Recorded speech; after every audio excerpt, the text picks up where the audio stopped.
محققین واجب کا قول کہتے ہیں، اس لیے بہتر ہے کہ ایک مشت داڑھی ہونی چاہیے۔ یہ کہتے ہیں کہ ایک شخص نے 3 طلاقیں دیں، اس پر ایک عورت ہی گواہ تھی، بعد میں شوہر نے انکار کر دیا کہ میں نے طلاقیں نہیں دی، ساتھ رہنے لگ گئے، پھر کچھ عرصے بعد شوہر کا انتقال ہو گیا، تو کیا اب اس عورت کو اس شوہر کی وراثت میں سے حصہ ملے گا،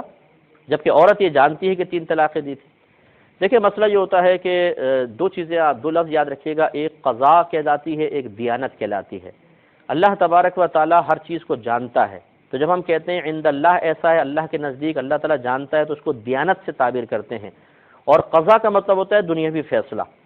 تو دنیاوی فیصلے کے اعتبار سے جب ہم کوئی چیز دیکھ رہے ہوتے ہیں تو اس کو قضاء سے تعبیر کرتے ہیں۔ قضاء میں لازم سی بات ہے جب انسان فیصلہ کر رہا ہے تو ظاہر کو دیکھ کے فیصلہ کرے گا، اور دیانت کا تعلق چونکہ اللہ تبارک و تعالیٰ سے، اور اللہ تعالیٰ تو ہر باطنی چیز کو جانتا ہے، لہٰذا فیصلہ اس باطنی معاملے پر ہوگا۔ لہٰذا معلوم یہ ہوا اس تفصیل کے بعد، اگر شوہر نے 3 طلاقیں دی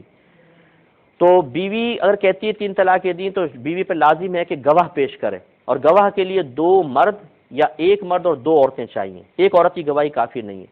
لہٰذا اگر شوہر یا تو خود اقرار کر لے ہاں میں نے 3 طلاقیں دی ہیں، ہو جائیں گی 3، یا بیوی گواہ پیش کرے۔ جب یہ دونوں چیزیں نہیں ہیں تو قضاءً فیصلہ یہ ہوگا کہ یہ عورت اس شوہر کی بیوی ہی ہے اور یہ ساتھ رہ سکتے ہیں۔ اگرچہ بیوی اپنے آپ کو دور رکھنا چاہے تو بہت اچھی بات ہے کہ میرے سامنے تم نے 3 طلاقیں دی، اب جھوٹ بول رہے ہو، بیوی دور ہٹ جائے تو یہ بہت اچھی بات ہے، وہ اپنے آپ کو بچائے۔ لیکن اگر بیوی بالفرض قاضی کا فیصلہ قبول کرتے ہوئے شوہر کے ساتھ رہے گی تو بالکل جائز ہے۔ دیانتاً اللہ تعالیٰ کے نزدیک 3 طلاقیں واقع ہیں کیونکہ اللہ تعالیٰ جانتا ہے۔ اچھا، اب چونکہ قضاءً یہ فیصلہ ہو گیا، شوہر نے انکار کیا، بیوی گواہ پیش نہیں کر سکی، میاں بیوی کی حیثیت ہو گئی، تو وراثت کا معاملہ بھی قضاءً ہی ہوتا ہے، دیانتاً تو نہیں ہوتا۔ تو لہذا جب قضاءً یعنی دنیاوی قانون کے اعتبار سے ہم دیکھیں گے، شوہر کا انتقال ہوا، یہ بیوی ساتھ رہتی تھی، میاں بیوی تھے، تو بالکل وراثت میں سے حصہ دار بھی ہوگی۔